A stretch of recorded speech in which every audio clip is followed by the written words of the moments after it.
And Rachel is on her way, probably. Good. Anyway, I think it's fair to start now. Agree? Good. Okay. So at the moment we are in chapter 10 on derivatives, on computing derivatives. It's a special chapter which we need in optimization, which is not exactly related to what we usually do in this course, but it's at the basis of most of our numerical algorithms, and that's why it's important to know about derivatives. And the highlight that we covered last time was this reverse mode or backward automatic differentiation. And that's where I want to continue, and I want today conclude this chapter with an example so that you see how easy it is. Yeah? So chapter 10, recall. I don't know if we actually wrote down this formula already on the blackboard, but what was our aim was actually to compute lambda transpose JF, where J of F is the Jacobian of our nonlinear function. And the question is, and what I actually claim, and what can be proven, is that the cost to compute such an adjoint derivative is bounded by about 3 times the cost of the function f itself. And that's quite exciting, because it involves direction derivatives in possibly all directions, and we will see that this is really making a big difference if you have lots of inputs.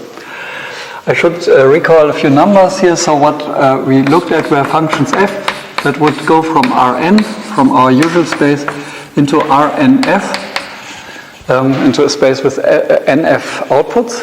And so this Jacobian is a matrix in Rnf times Rn. Yeah? So it's can be a standing matrix, it can be a flat matrix, depending on the dimensions.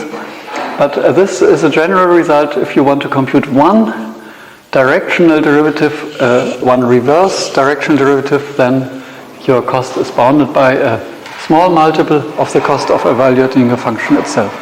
And that's quite remarkable, and it's something you would not get from forward perturbations. With perturbations you can only call your functions n times in order to compute all directions of a gradient. So I want to just point out one thing.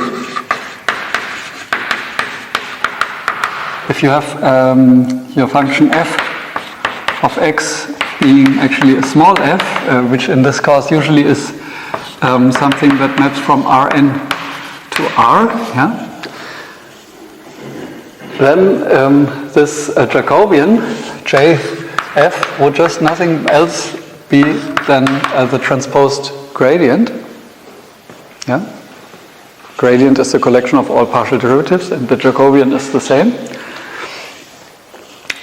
So that what we have here is actually the cost to compute the gradient of f, that means all components of your function, multiplied with one number, lambda, but this lambda doesn't matter, you just multiply it with 1, yeah? So this doesn't count, is only 3 times the cost of evaluating f for a scalar function. So for a scalar function, it means that the full gradient, that means all the derivatives in all the possible directions of your scalar function, you can get at just one backward sweep. This is the highlight for reversed AD. And we derived the reverse mode by making some very large matrices. I will not repeat that. But at the bottom, it boiled down that for every elementary operation, we, so to say, update some of these bar variables. And I want to do this as an example now, so that we get a clear idea of what we do here. And this is, of course, the same example that we did before. And I unfortunately forgot to print out the same pages, but I will remember the example so that I have it's consistent.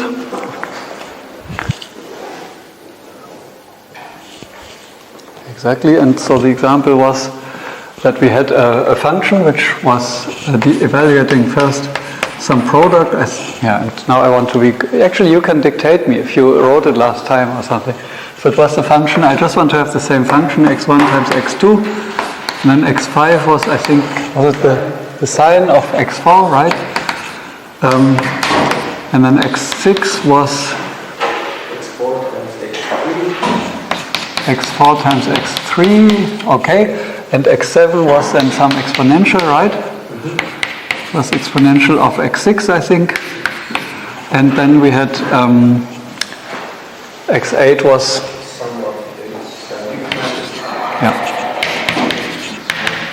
x5 plus x7, okay. Thank you. And then we were actually reading out the last of these components with, and that was the output of our function. Good. So maybe to just recall what we did already, I just want to remember what we had for the forward mode. So the forward mode was easy. So each of these lines would just get some forward mode line, and this will be a bit different in the backward. Maybe I will just recall a few of them now. So you remember here, for example, we had x4 dot equals x2 times x1 dot plus x1 times x2 dot. And these things, these were the partial derivatives that we will also need in the reverse mode. And here we will have, for example, x5 dot is equal the cosine of x4 times x4 dot. So again, this quantity is something that we will also need, because these were actually these entries in these large sparse Jacobian matrices that were multiplied either in forward or in backward directions with each other. Okay, I will not recall all these things, but I just wanted to remember that at the end we had a matrix C which was selecting from all the possible variables that we were constructing in the meantime the things that we wanted to give out. And in this example that we had, it was just one number that we gave out, and it was just the number x8. So our matrix C was actually a lot of zeros, 7 zeros and 1 1. Okay. And now what this reverse mode does is it's actually going through this function first, but only to compute these partial derivatives actually, and to store them. Or you can actually also store the values as you like. But then actually it goes through this reverse sweep. And what we will do is we need to first define all these adjoint variables, or these bar quantities. So what we start now is actually the loop compute. So this was forward 80, just for your memory. But what we do now is reverse 80. Which is an alternative algorithm, and what it will start with, it will actually set the vector of all bar quantities, these are all the bar quantities for every single intermediate variable, including the inputs. Every variable has a bar quantity. Whatever is in our algorithm gets a bar quantity, and this will be initialized with C transpose. Actually, C transpose times lambda. In this case, we have only one, so the lambda is not really interesting. But for this example, we set lambda equal 1, okay, because it's just one output. So there is, that means actually that these are set all to 0, apart from the last one, which is set to 1. That's typical, because most of the intermediate variables will not contribute to the output. They will just be set to zeros. Okay, and then we need to go in reverse order through all the operations. And I will also write on the blackboard in reverse order. So this is now, so to say, the third half blackboard, and this will be the fourth. Okay, just to make it consistent with a line of code. You would go through these lines, and now you would use actually the line, the x8 line, so the last line of our code, to update somehow our adjoint variables, these bar quantities. And so I will just make a comment. So that's like a comment. I now process this line, x5 plus x7. And in order to process that line, I remember that what I will update is actually this bar quantity and this bar quantity.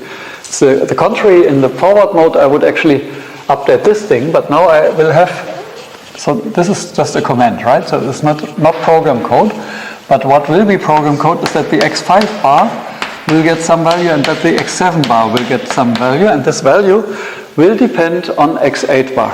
That's what we know. And the general rule was that it would actually take the value that it has already and add something to it. That's what we derived. And what we add to it is actually a partial derivative times, it's a matter of taste where you write it. I like to write it on the left side, and then here the corresponding partial derivative. And the partial derivative of this whole equation with respect to x5 is 1. And of this with respect to x7 is also 1. So these two partial derivatives are easy. Yeah, so they correspond to the ones. So that was the first line, and now we have, so to say, we can forget about that line and we go on. So the next line was x7 equal to exponential of x6. So that makes a relation between x7 and x6, and that will result in a relation between the bar variables, where we now update the reverse direction. The x6 bar is the input of that line, is now the output of the reverse line, and it's always the same. So we start by just saying we copy this thing, right? Just the same quantity plus so the quantity is the same thing plus something that we change, and this what we change is actually x7 bar times the derivative of this whole thing, which the partial derivative of this, okay, I write it exponential of x6, but of course you could also directly write x7 if you like. So then we have processed the first two lines, and then we can go on, and I move that even further to the top, and then we want to process the line x6 equals x4 times x3, x4 times x3. And here I would like to invite you already, what are the variables that we want to update now? x3 bar and x4 bar, okay. And before we start to think, we actually also copy what we always have, right? So we have plus. So we always have this, at the moment these variables are still all zero, so you could say this is not necessary, but at some point they might become non-zero and then it is necessary. So what, they will depend on which quantity? x4 and x6 bar. Yeah, so it will be x6 bar, exactly. And then the partial derivative of this equation with respect to x3 is x4. Perfect. Thank you. And so this one will also depend on x6 bar. And here we will have x3.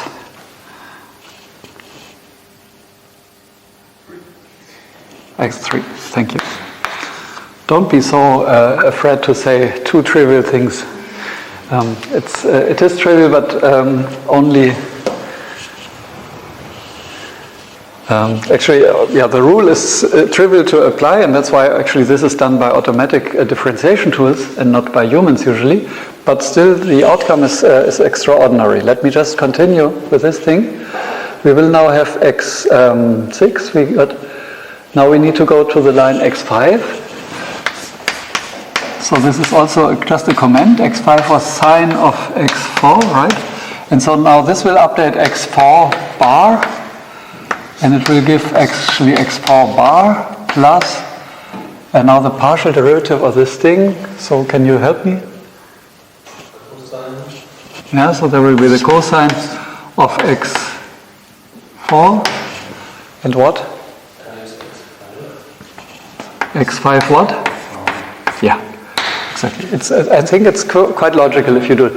What I want to see is, so here you see already that x4 bar is updated twice. You see here it was updated, here it's updated again. So it was, in this case, it's really important that we have this here, because it was not starting with 0 anymore. And this is typical, and that's something that we will have only for the adjoint. For the forward, you remember every line we had something, every dot quantity was only updated once, and that's it. And then the quantity was ready. Here, it actually, we have to go until the end, until everything is ready. So this line we have, now we have to have the x4 equals x1 times x2 line, which now updates, of course, x1 bar and x2 bar. And we need to copy these things, and we need to make them dependent on x4 bar. So all these things are already clear, and then only here we have to add the two things that I've encircled here, namely the two partial derivatives. And the two partial derivatives are x2 here and x1 here. And then we are ready. So now, after we did all these computations, we have computed all bar quantities, and we know that all these bar quantities, so we have now another vector x1 to x bar 8. Yeah?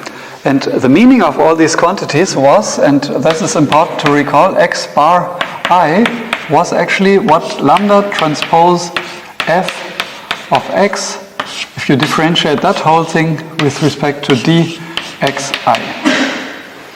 So it was like, how does the output depend on your intermediate variable? And because it also comprises the first two variables, which were actually not intermediate, but they were the inputs, very importantly, we know that x1 bar, x2 bar, and x3 bar together, they form the gradient with respect to all three variables of our function f of x. So this function f,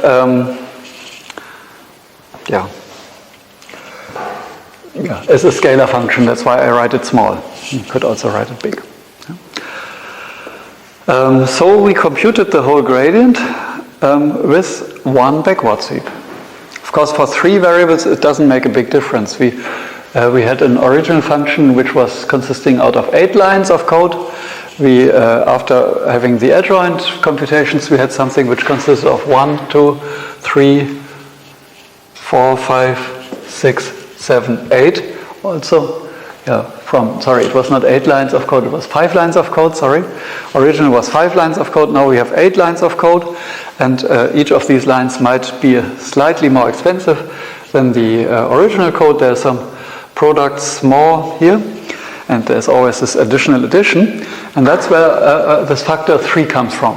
For forward AD the factor was 2, here it's actually 3, and 2 and 3 are just approximate numbers, I should say, that depend a bit on the choice of elementary operations and so on. So usually in the literature you get ranges of values which depend on the programming language and so on. But I wanted to just give orders, and this is the right order, 3. So the whole execution of this code will take about 3 times the cost of your original program, but it will compute during all this some intermediate variables, bar variables, and the last bar variables that we compute are actually the derivatives of our function with respect to the input. And so this is something you could not get from perturbations. I mean, you see already that it's very different. We reverse the flow of the program. And if you think of not 3 variables, but if you would have 1 million variables as inputs, that somehow this is a loop which takes 1 million variables as input, and you would want to compute the gradient by forward AD, then you would have to perturb each component.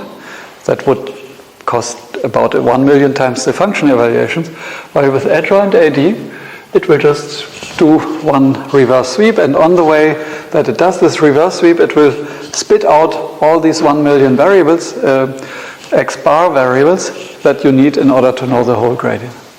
So in that sense, it's I find it quite remarkable and exciting that you can do this. So you see that it's also relatively easy to process your code, and what we will do now in the next exercise sheet, which I think we have already. Is it true? is we will program that for one little example by hand for ourselves. Of course, we will not do it for such a small example, but we will do it for loop. Some loop which actually always does something with the numbers. So it's really a code that we can write down in a few lines, but which will still have 30 or 50 or 200 inputs, depending on how long we make the loop. And so that you can really see the difference between forward and backward AD in performance. I want to discuss one thing. What is when you want to compute the full Jacobian? So I'm still with backward AD. And I'm again in the general case, and you want to compute the full Jacobian of your function at some point. So what would be the cost to compute the full Jacobian?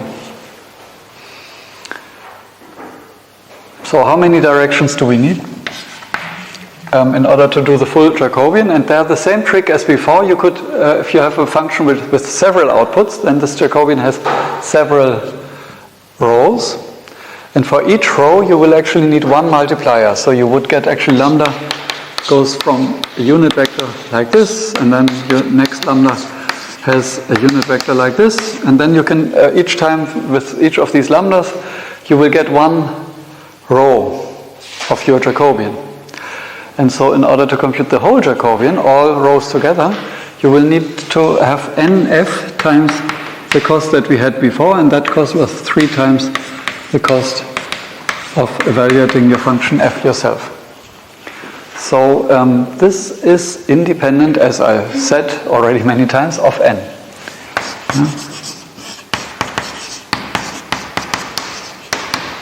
So you can compute a Jacobian of a function in a runtime which does not depend on how much variables you have. It's just a multiple of nf, the number of outputs, times 3 times the cost of f. So now you could actually easily check what is better for jf is forward or backward better.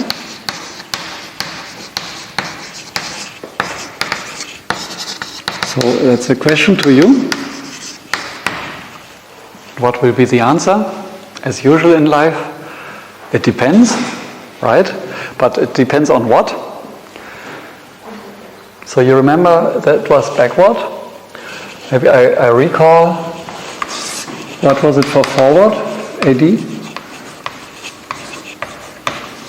There we had the cost of computing the whole Jacobian.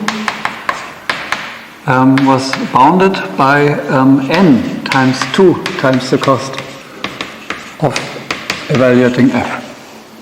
That was what we got by forward AD, and then you can see whichever of these two numbers is smaller. I mean, either you have lots of inputs but not so many outputs, then it's obviously better to have the backward mode. If you have not so many inputs but lots of outputs of your function, then it's better to use the forward mode. And there is a slight favor in terms of the forward mode, because here is a factor 2 and here about 3. But this is a bit different and can vary by about, each can vary by a factor of 1.5 or something. So you see that in particular for a scalar function, so if nf is equal to 1, if we have a scalar function like in objective function optimization, we would always prefer the reverse mode. Yeah? I mean, not always, but if n is bigger than 2, and n is bigger or equal to 2, prefer backward. And that's the main point why I teach this, because we talked a lot about the gradient nabla f of x. We use that a lot in optimization, and in order to compute it, the more efficient way is usually to use reverse automatic differentiation. And that's what we will also do in the example. I should now say a few words about second derivatives, because you remember that sometimes we want to use second derivatives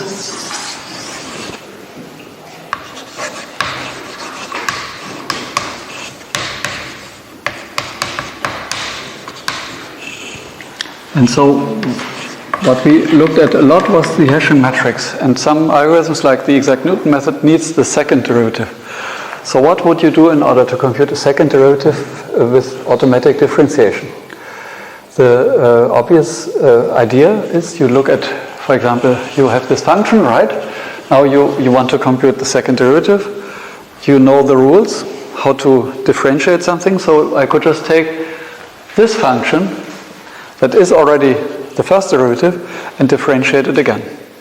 And that's actually what you do. And there are two possibilities actually now. You could do, there are more possibilities. You could do adjoint of adjoint, you could do forward of forward, you could do adjoint over forward, or you could do forward over adjoint. So there are many possibilities. Yeah? So you can take the output of one code to the other. And let's just think of what will happen if you start with a scalar function.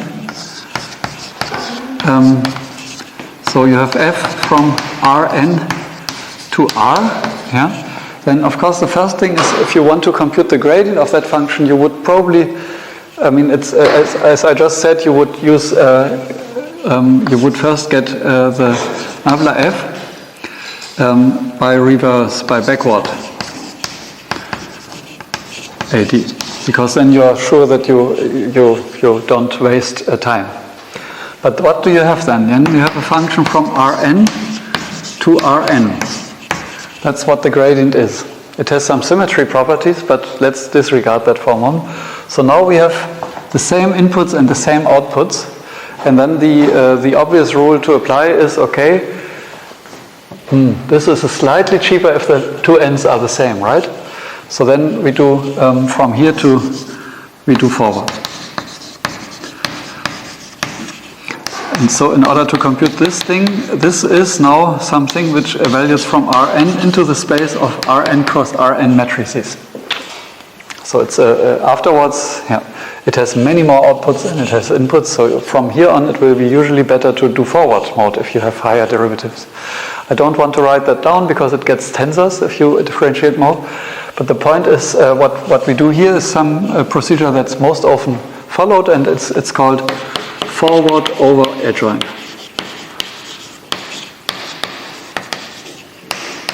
Okay. There's names for the reverse and backward.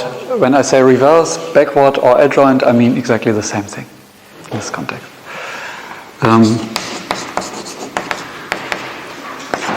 FOA. So if you see that somewhere in a paper, then this is what they do. They compute the second derivative by first doing backward mode, then they get this code, and then you apply forward derivatives to that one. And so you can think of what would be the cost of your Hessian computation, and the cost to compute the whole Hessian of a scalar function will be, it will be, the first thing is 3 times the cost of f to compute the gradient. Right, so that's the cost of the gradient, and then we apply that rule, and n was actually exactly the times. How did I end with 8? I think I have 8 in this script, right? Don't worry. I think the point is that I also need to add one cost of f each time in order to evaluate my first part again, because I also need to go through this part. I mean, the whole adjoint code consists of that plus this. Yeah, so basically I get already 4 times, in order to be able to evaluate one gradient as a function, I need to call it, using the inputs, I need to also evaluate the first part, the normal function itself. And that will be slightly different whenever I perturb the inputs. So that's why I get here a factor of 8 times n times the cost of f. So this is what it costs to compute a second derivative if you don't have any other sparsity and so on. So it's a nice result. You can compute a complete Hessian of a variable, which actually this complete Hessian contains n times n entries, right? So it's n squared entries, but you can compute it at a cost of only 8 times n times the cost of one function. And of course, this whole thing is only possible because we have one reverse, one adjoint sweep in the whole function evaluation. Do you have questions about this? Yeah. I hope that you also find it a bit remarkable. Yeah? Does adjoint mean the thing with the complex numbers? Sorry? Does adjoint mean the thing with the complex numbers that you No. Sorry. Yeah. Adjoint has nothing to do with complex numbers. Yeah. I'm sorry. Yes. Yeah. Exactly. The adjoint of a matrix. Yeah. Exactly. Adjoint has too many meanings. But maybe I just wanted. So why are all these things related? So you see that when in reverse AD, I basically have a lot of transposes, right? So there is some relation with adjoints. And the appearance of transposes is typically for everything that has to do with the adjoint mode or reverse mode. Mm-hmm. Question just for clearance. Yeah. Should be an NF into the formula as well? No, because I assumed that NF is equal to. Yeah. Yes, in the general case, this thing if I have the second derivative of a vector-valued function, it's already a three-dimensional tensor. So I wouldn't just write it down like that on the blackboard. This is a matrix. I can still have a meaning for that, but if it's the second derivative of a vector-valued function, it's a tensor. But of course, and you can then also compute all the elements of this tensor, and then you get an NF. Good, thank you for the question. Okay, so if there's about the contents, so the main things to remember are actually these two formulas. I mean, these are not formulas to remember. I think the only fact you should remember is that one directional forward derivative costs about the same as like factor 2 as a function, and a directional backward derivative costs also the same, 3 times the function. These are the two things to remember, and maybe these formulas, if you want to compute a full Jacobian of some function, you can either do it this way or you can do it that way. And depending on the dimensions of your function, one of the two is more advantageous than the other. Of course, in your real life as an optimizer, you will never actually do what we did here by hand, but you will use tools. And so let's have a few words about optimization, about automatic algorithmic differentiation software.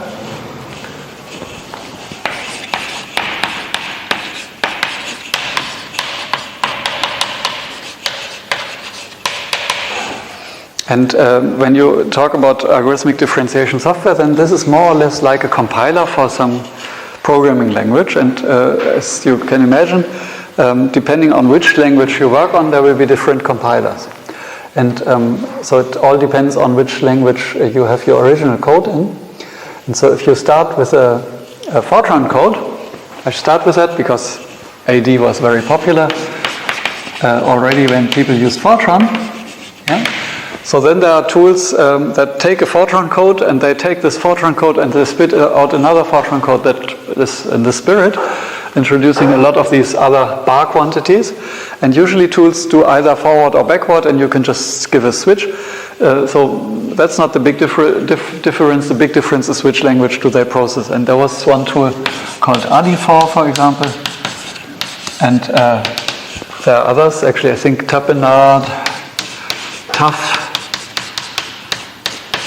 So there are lots of tools, and I am not an expert on all of them. But I know several people that work on companies that do a business model just with developing these tools, for example, for specific applications, like when you have weather simulations. So I know there's a startup company in Hamburg which was developing one of these tools for Fortran to differentiate climate models. So when people simulate the development of the climate over the next centuries, it's a big computer code involving a lot of computations that at the end give you somehow predictions of how things will look like. And if you want to have derivatives of these codes, then you ask this company, and then this company takes the big code that people have developed and says, okay, let's try to differentiate this. Yeah? And it does so with such tools. There's, of course, something in C, and I think there's a similar tool ADC, and then there's C++, and these are the tools which I know better and which are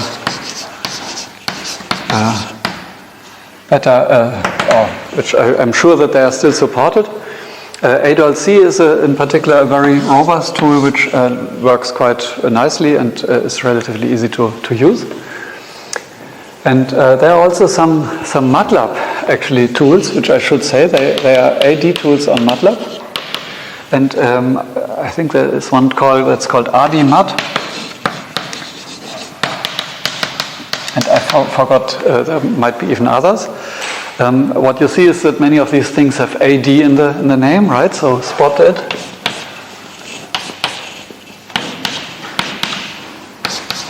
So AD seems to be a common theme here, and it's of course algorithmic differentiation. That's why I call them AD tools. But there are also tools which are not actually taking code that someone programmed in some language without having derivatives in mind, and then afterwards you come with your tool and make it a derivative. There are also tools which require the user to directly put in your equations in a certain language.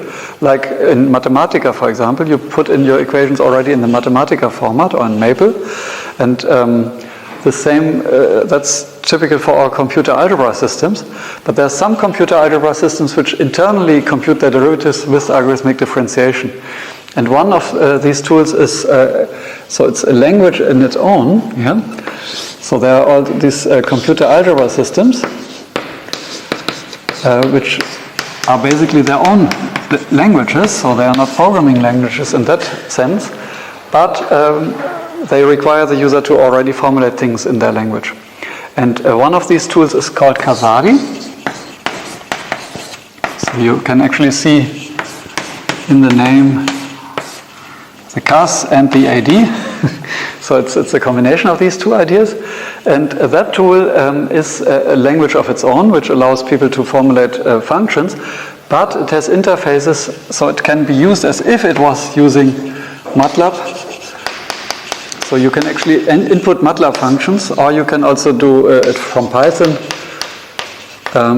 Or actually it's a C++ tool, so you can also access it directly from C++. The main point is that it will, from the user perspective, it is nearly as if you would write MATLAB code, which you are now used to, but then internally you can ask it to give you the derivative, and then it gives you back a code that you can call from MATLAB that gives you the derivative. And so that is what we will use in the long run in these exercises after we do it once per hand. Yeah? So I wanted you to know about these tools. As I said, this is the tool that we will use in the exercises sometimes. And sometimes we will use the imaginary trick. The imaginary trick we can apply for things which are not, which are just MATLAB functions. And sometimes we will even use finite differences. Okay, one last remark about finite differences. The sheet is already online, I think. Yes, and also printed a few times. Yeah, and so maybe I would like to use the next minutes to explain a few things about the sheet. Maybe you can already distribute it. And maybe one to me. Final version. Merci.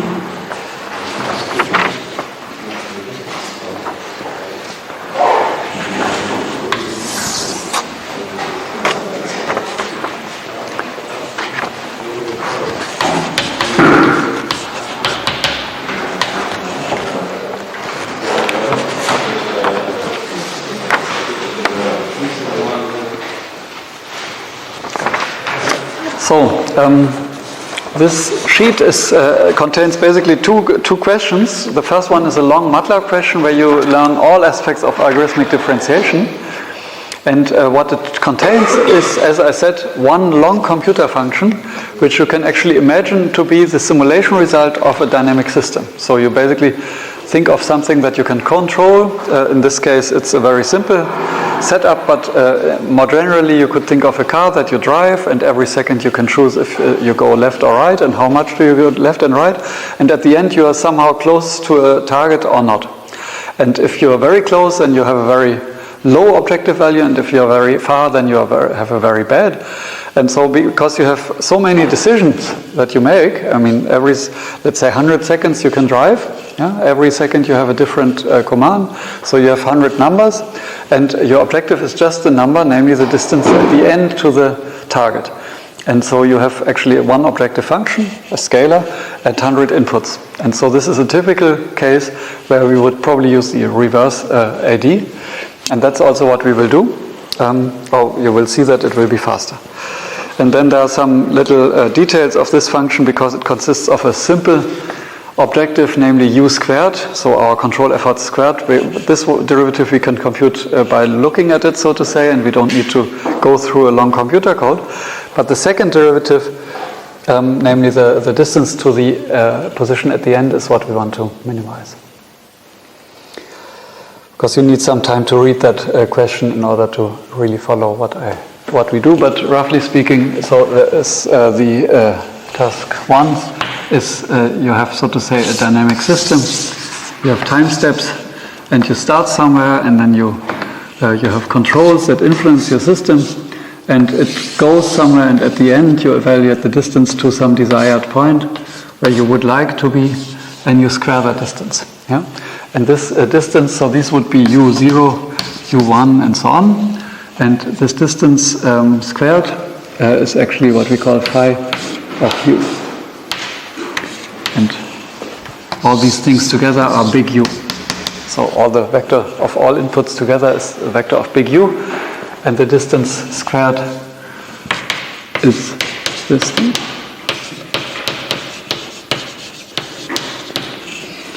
Okay, so that's the meaning of this question, and I think it's the rest is self-explanatory, so I will not go through all the sheets. Maybe Dimitris wants me to say some more things about this exercise at the moment, or if not, yeah, no, good. Yes, so I think it's self. You wanted to say something about the extra. Yes, exactly. So for the second, we have some more theoretical exercise for exercise 2. So on the second page, I wanted you to we wanted you to look a bit into why do we actually perturb with the square root of the machine precision. I said that at some point, and you will say, okay, accept it or don't, but there is a reason for that, and I want you to understand the reason by this question. And in order to make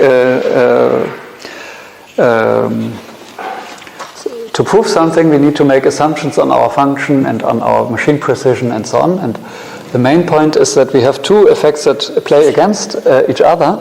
As I said, when you do finite differences, so when you do something like this, you evaluate your function at 2 points, and actually your function is noisy. Wait, did something bad happen? No, nothing. Yeah. So your function is noisy, but it's also nonlinear. So then you basically have two effects. One is this band of noise, and the other effect is your bending. And you see that if you don't perturb enough, then you will be in the noise. So you could also have this as a derivative, which looks completely wrong. Yeah, this would be inside the noise. But if you perturb enough, then actually this cannot happen anymore. So it will be decent and not perturb you too much, the noise. But on the other hand, you get linearization errors. And so we make bounds on both. And the bounds that we typically make is that the computer function, if you evaluate a function on a computer, I call it f tilde. So when you give x as an input, then f tilde will be the output, but this will be not the true mathematical function, but it will be the true mathematical function times perturbation. And this perturbation we can denote epsilon of x. Well, it's something that this function's perturbation, but the size of this perturbation is bounded by the machine precision. And this is, for example, 10 to the minus 16 in double arithmetic. Yeah, for nice functions like when you call the sine or the product of something, then this will be the machine precision. So it's relatively small, but it's still big enough to make a difference here. And then the other thing is we need to make bounds on this curvature, right? Because if the function would be linear, then it would be perfectly the best thing to perturb a lot, right?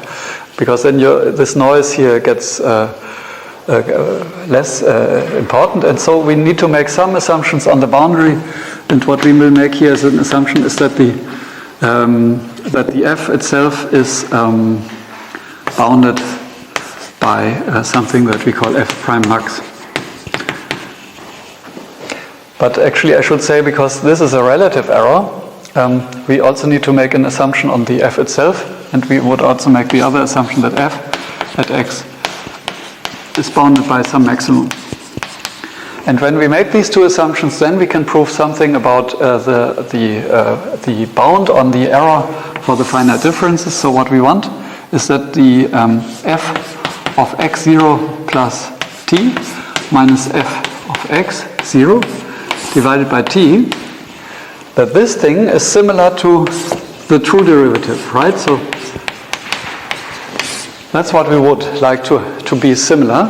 Yeah? So we want that the difference quotient is similar to the f prime. And if we make the t too small, then we get too much affected by this noise. If we make it too big, then we get too much affected from the curvature. And using Taylor series arguments, you can actually try to find a bound on this thing. And this bound will depend on several things, but it will also depend on t. When you make your t bigger, then one quantity will be more important. So That's the t there for the part. Yeah? So it would be f tilde of x plus 0 plus the minus. Sorry, here should be f tilde, right? Thank you.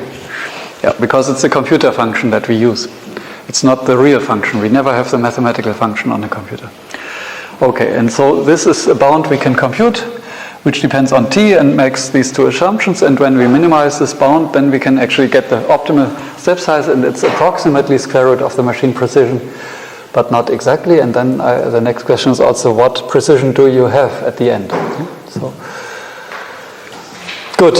I should say that my statement that I said at some point, take the square root of the machine precision, and then you lose half the valid digits. That's what I said, right?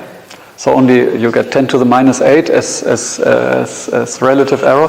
This statement turns out to be only true for the exponential function. But for other functions, it's slightly different, but the order of magnitude is right. Okay, and there's a little extra that we wanted to add.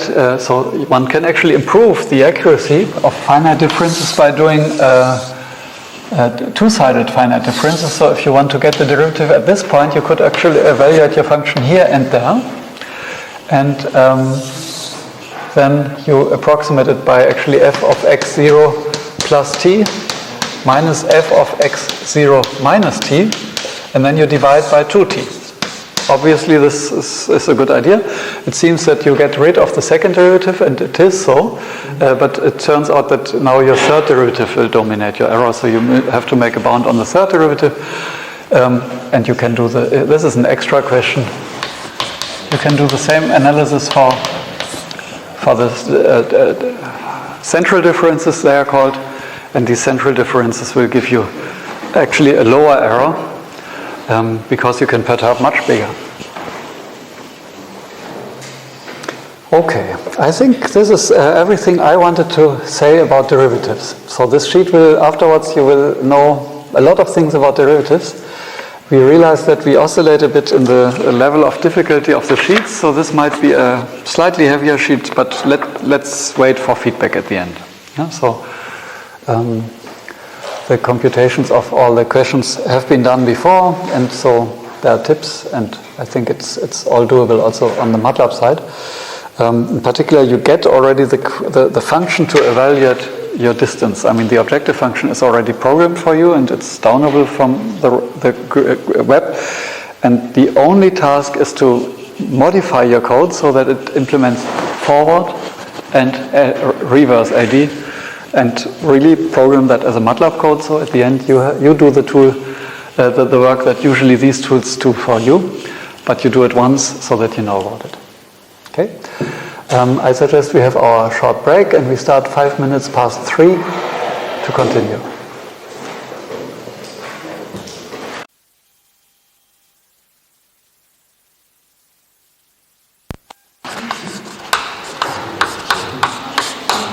about equality constraint optimization.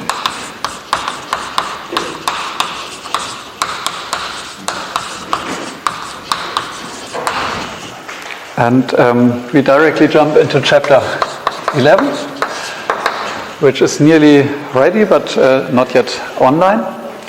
And this is about optimality conditions for equality constraint optimization problems. So from now on, we will have one little change to the problem that we look at. And it is not the problem to minimize just a function. We will still have the objective function, but we will also have a constraint. And in order to start simple, we start with equality constraints only. So we require that our decision variables satisfy some equalities. And equalities sound sometimes a bit more difficult from a practical point of view. So it's like if you want to have an equality constraint satisfied, for example, with you're controlling a car, and at the end you want to exactly hit some point, right? So that would be an equality constraint. It sounds like a bit more difficult than to be between two sides and to pass through a door or something like this. So inequality constraints, you could say, are maybe in practice easier to satisfy than equality constraints. But for optimization, the contrary is true. Equality constraints are the easier ones to treat, actually. So they are easier conceptually, and they are also easier from the algorithmic point of view. So what I want to recall, or what I want to set here as the language, is that G is now a function which is from Rn to R, and we call it Rm, I think, yes. So it's a vector valued function, and this function is, of course, sufficiently often differentiable, twice usually. Twice continuously differentiable is what we usually assume. And that in particular implies that we can compute its Jacobian. And because the Jacobian of a vector-valued function is always a matrix-valued object, I want to introduce some notation and make clear that we can interchange this notation from time to time without confusing anyone. So what is G? G is actually, G of x consists of functions G1 of x up to Gm of x. Clear? Yeah. What we very often will need is the Jacobian of G, which we can denote with this Jg of x, which itself is actually the Jacobian of all these functions. And we could actually, if you think of it, I said already that the Jacobian of a scalar function is just actually a very flat matrix. Yeah? So here we would have the gradient of G1 of x transposed. The gradient is a standing vector, so transposed. So the whole Jacobian is given by this matrix, which consists of a lot of gradients transposed. Okay? This Jacobian is also very often called dg by dx, evaluated at x. So that's a notation that is also common. And because you see already here the gradient transposed is actually this, each component is transposed, I will sometimes also use the notation nabla g without, it's not a g with one index, it's actually the full g of x transposed. So this is a generalization of the usual gradient symbol, which is non-standard, I should say. But it is consistent with, in the sense that it, for a one-dimensional function, imagine that there is only G1, then it's exactly giving you the right thing. It's a transposed gradient, it's a flat matrix, while for a multidimensional matrix, it's the collection of all the gradients on top of each other. Yeah, so maybe I should just say, what is then this symbol? What does that mean then?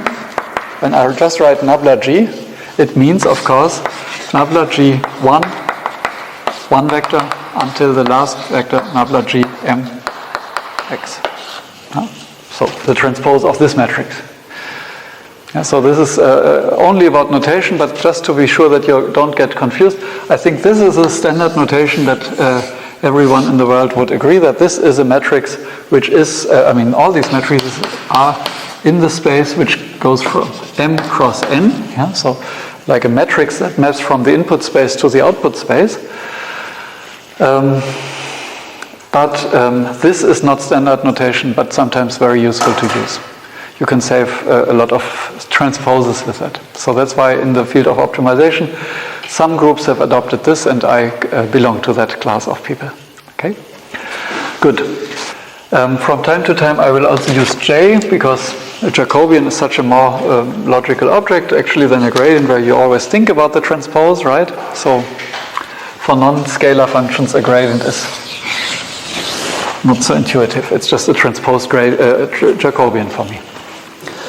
Okay.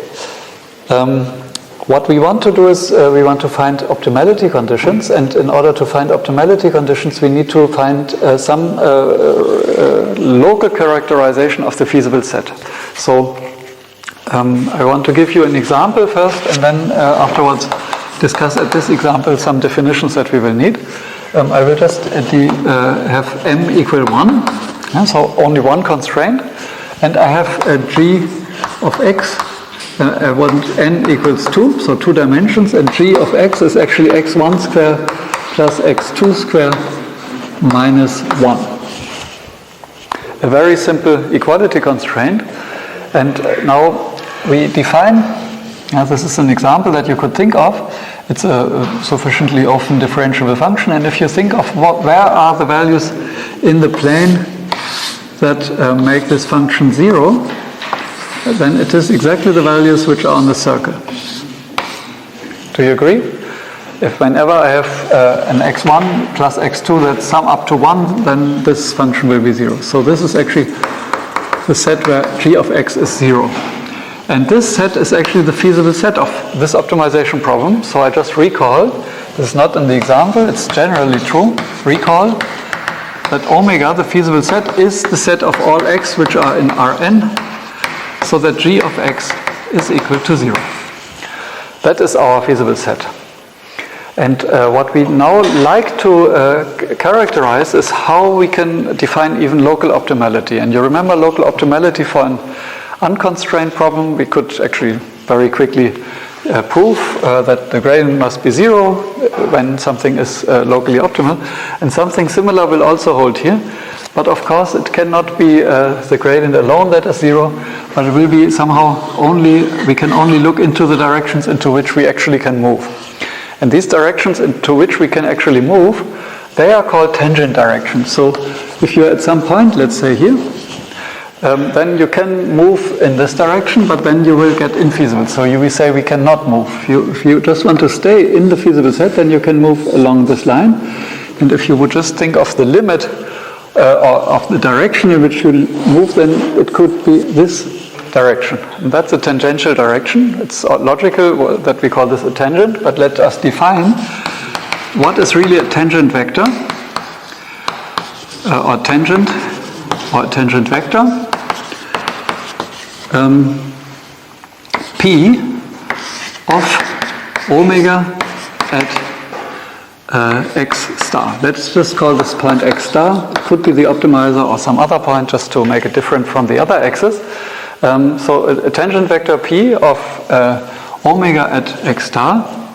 So when is P a tangent vector? If and only if, so let me say P is tangent vector of omega at x star if there exists a curve which I call x bar of t. So that's actually a curve that is parameterized by a parameter t. So this curve is actually a map from the interval that starts at 0 and then goes to a small epsilon and maps into Rn. So if there is a small curve here starting at that starts at the point where we start. So it's starting in this set at the point where we want to start, and the derivative of this curve is at the point 0 is equal to p. So it's actually giving you this, but this is it must be a curve that's completely contained in the feasible set. That means all x bar of t is element in omega for all t in 0 epsilon. So what we construct, we call something a tangent vector. So this would be a tangent vector p. P is of course in Rn as well. If there exists a curve that's completely in the feasible set, so this could be the curve x bar, which starts at the point where we are, which remains in the set, and when we compute the directional derivative of this curve, it will give you the p itself. So that's a very pictorial definition of it. Are you familiar with curves in multidimensional spaces? It's something nice, right? It's like motion of something. And if you differentiate that curve at some point, it will give you the direction, the speed of the body, and this p is basically the speed of that curve. So that is what we call a tangent vector, and a tangent vector is a very useful thing because it will actually allow us to characterize, if something is a tangent vector, then it's a direction into which there exists a curve into which we can move.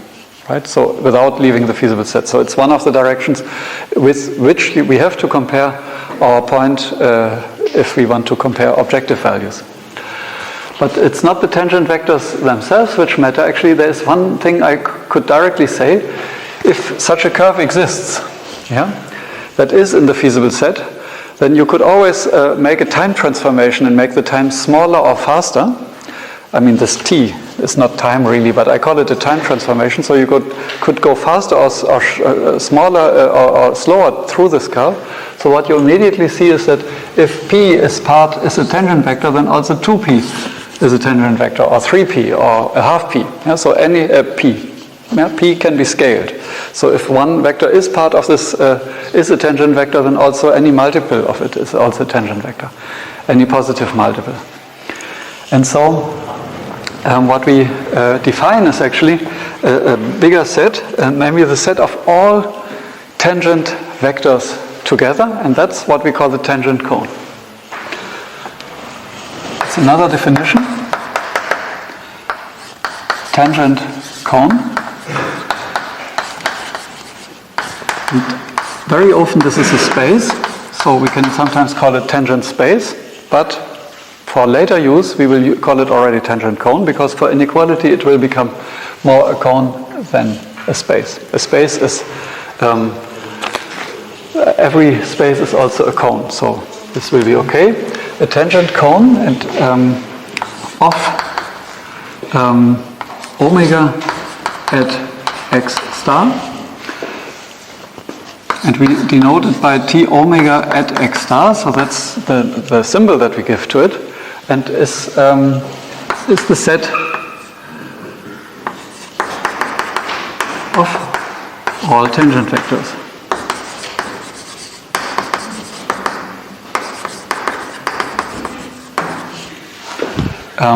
Of omega at x star.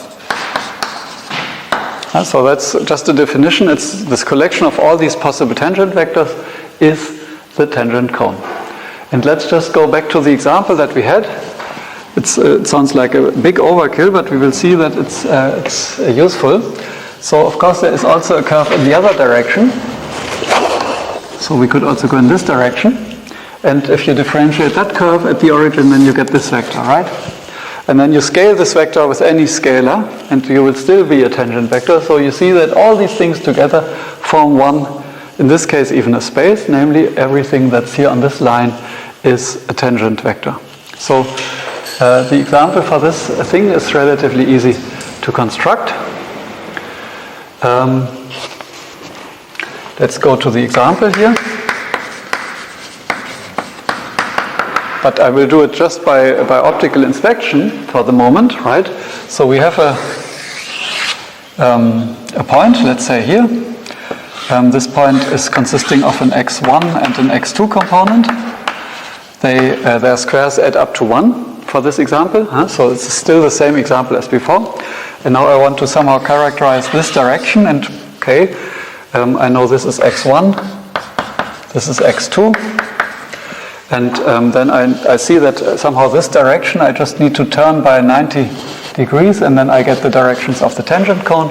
So I could just say that so for x star element in omega, that means actually that it satisfies g x star is equal to 0. Yeah? So if it's on this line, I can now define, for this simple example with a circle, the set T omega at x star is the set of all vectors which are in the direction which is orthogonal to this. This is actually x1, x2, that's the point itself, and then the orthogonal direction will be the one which is just moved up by 90 degrees, which is actually, let me think a moment, we have here x, the second component is x1 and this is minus x2, right? That will be the vector that is orthogonal to that and points in this direction. Yeah, so that's this vector. You see immediately that they're orthogonal if you multiply them, so that's giving you the certificate. So basically it's the set of all t times minus x2, x1, where t is element in R. So that would be one way to characterize the tangent space, but this was only because we look at this example, we think, and so on, right? Now the question is, how can we characterize these tangent cones in a more algebraic way by just looking at our function? And one way to think of this is actually to try to think of Taylor series again. That's always the argument that helps us. So the question is here that I want to answer, how to get T omega star in general. So how do we get that? For a general equation, some nonlinear function which we can differentiate. And here the idea is, which will help us, use a Taylor series of g x at x star. So let's just say if we want to have something like a linear space that tells us if things are in this feasible set, if they are tangent vectors, maybe we should check if they are if they satisfy some conditions. So let's just make this Taylor series here. What we could do is, and now I have many possibilities. Maybe I write g of x star transpose x minus x star. So that is the Taylor series, and then it's plus order x minus x star. So this is squared, right? So this is what we usually had. And now we could think of it and see, okay, this curve was somehow what we wanted is that x x is something that's equal to x star plus t times p plus some higher order terms, right? So that's what this curve would look like.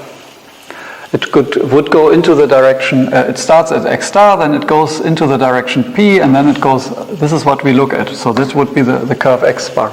And this curve should actually stay in this feasible set, but we also know that this thing is 0. So what we could see is that we can construct, so to say, a direction which is up to first order feasible. So we see first order feasible direction. So what is the first order feasible direction?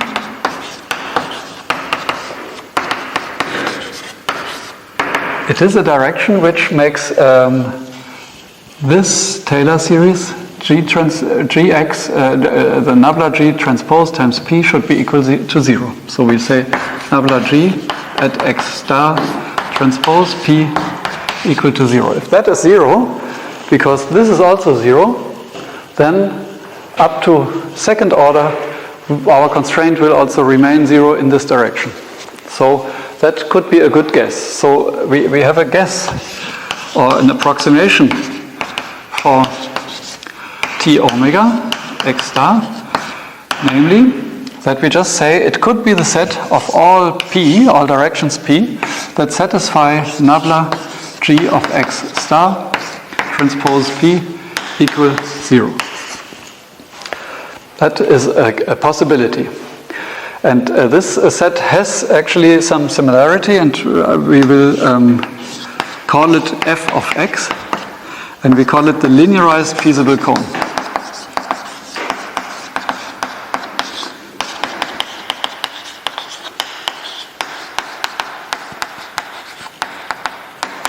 So this motivation was, I think, just a motivation, but let's look at the example so that we see what it would be for this example. So what is nabla g? So g of x was x1 squared plus x2 squared minus 1. So what is now the gradient of g? It is just 2x1, 2x2. That's the gradient of g. And so what does this set f of x? What is this set f of x? It is the set of all p in R2. I should maybe add the dimension of the space. So that the gradient at this point x star, maybe I take it at x star, transpose p equals 0. And what is this gradient? It is 2, okay, I can also drop the 2, right? It doesn't matter. So it's a set of all P1 and P2, so that actually X1, X2 transpose P1, P2 is equal to 0, which means it's the set of all vectors which are orthogonal to X1 and X2, which is the way how we constructed this before. So in this case, it's the same. F x for everything is actually the same as t omega for x. So this is nice because this is something we could always write down. I mean, doesn't maybe mean that we know exactly how it looks like, but it is something which we can write down. We can compute the Jacobian. This is actually the Jacobian of our constraints. And we can look at the null space of the constraints. So I want to note Fx is the null space of the Jacobian.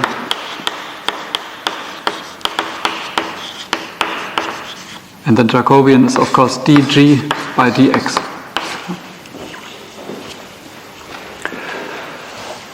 So this null space is an object that is relatively easy to handle. So it would be nice if this would be always the case. But it turns out that it's not. What we will do is actually directly prove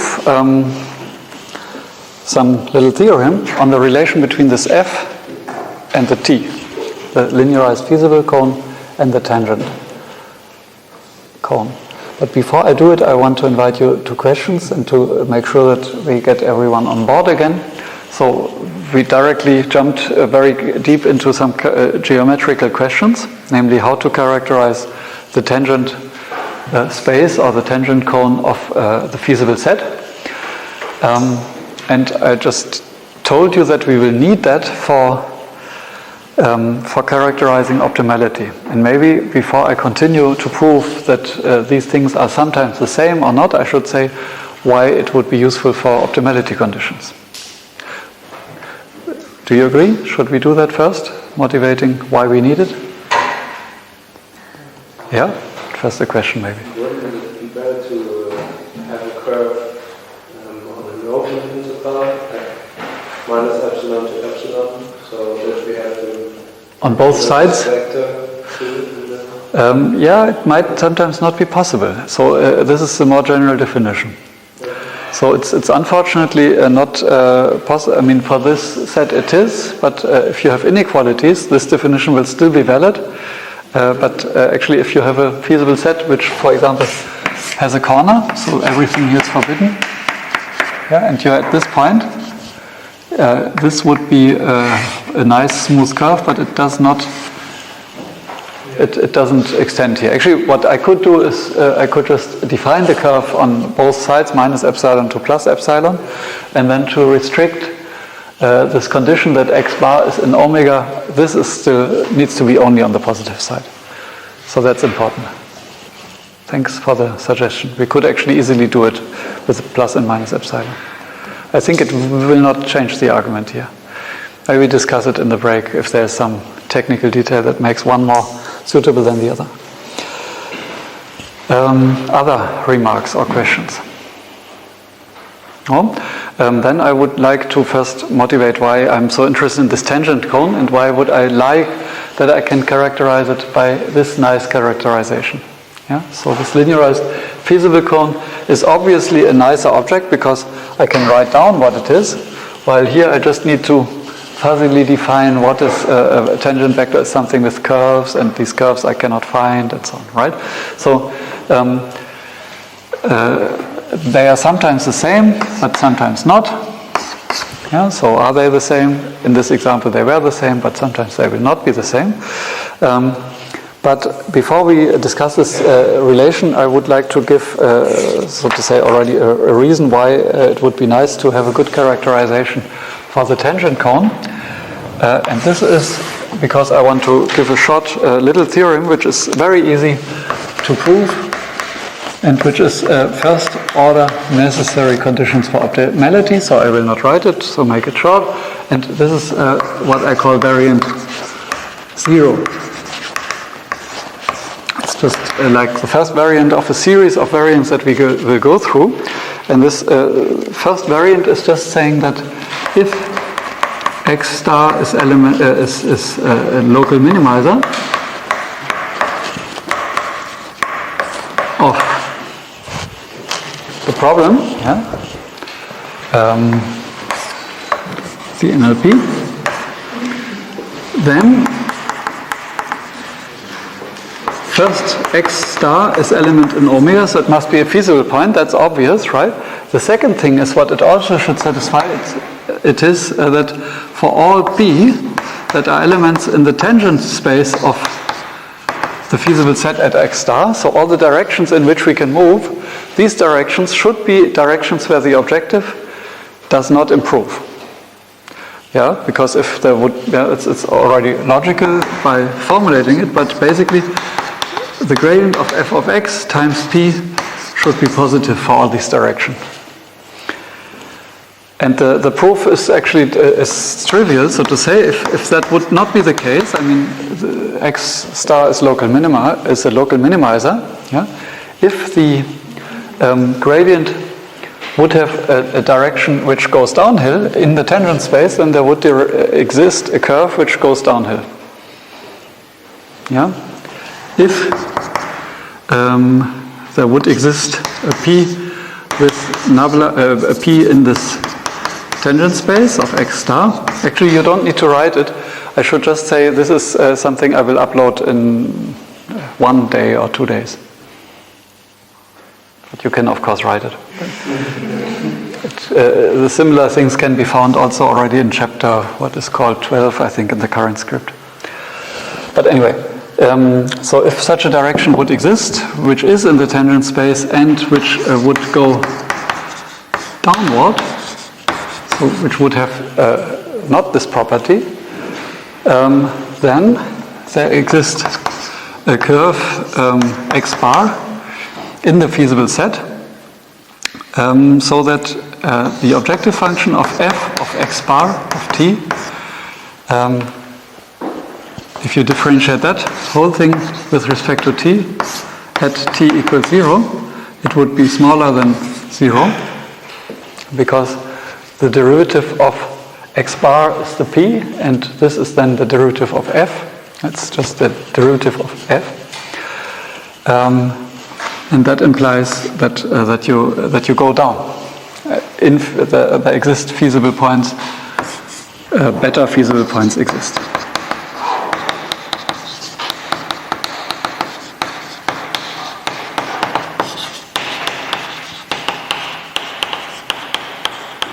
So that's a contradiction. So it cannot be that there exists a p in the tangent space that is smaller. So what we conclude is that for all p that are in the tangent space, the gradient the product of nabla f with P must be positive. Yeah? If P belongs to the tangent space always x star, but minus P also belong to tangent space. Minus P would also belong to the tangent space. That's what you say? Yeah. Yeah, usually yes. For our equality constraint parts it does hold, and because that holds, you see immediately that it implies that for all P on the tangent space this must be even 0, because it can be, so this is a remark, but it's not necessary here, but if P element in the tangent space of x star implies that minus P is also element in this tangent space, absolutely good remark, then we could also write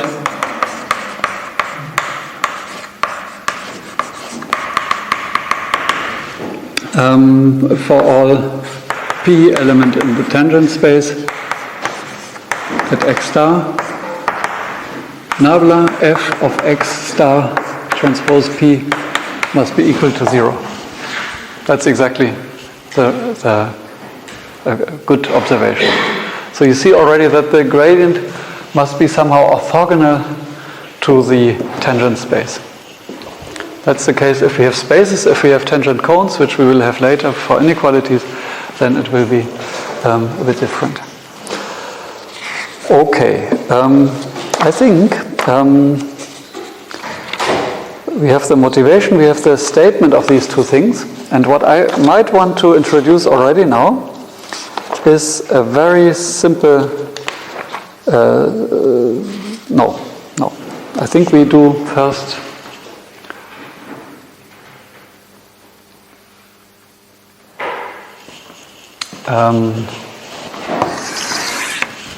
an example. So we start to look at the same problem that we had here, and I just add an objective, and I give you some intuition about these things first. So let's say we look at minimizing f of x subject to g of x being equal to 0, and f of x is just x2, and g of x is the one that we had before. So what we have now is a feasible set that lies here and level lines that lie here. Okay, so we see that if we minimize x2, then actually this will be the optimal point. And what this statement says is that the gradient vector, which is actually pointing in this direction, so that's the gradient, points upwards at this point, so that's nabla f, that this should be orthogonal to the tangent space, which is this space. So that's T omega of x star.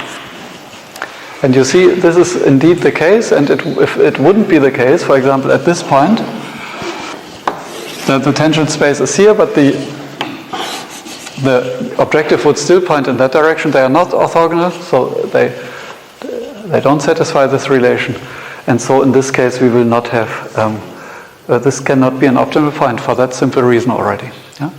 So once we know what the tangent space is, we can actually use it to exclude some points from optimality and from not optimality.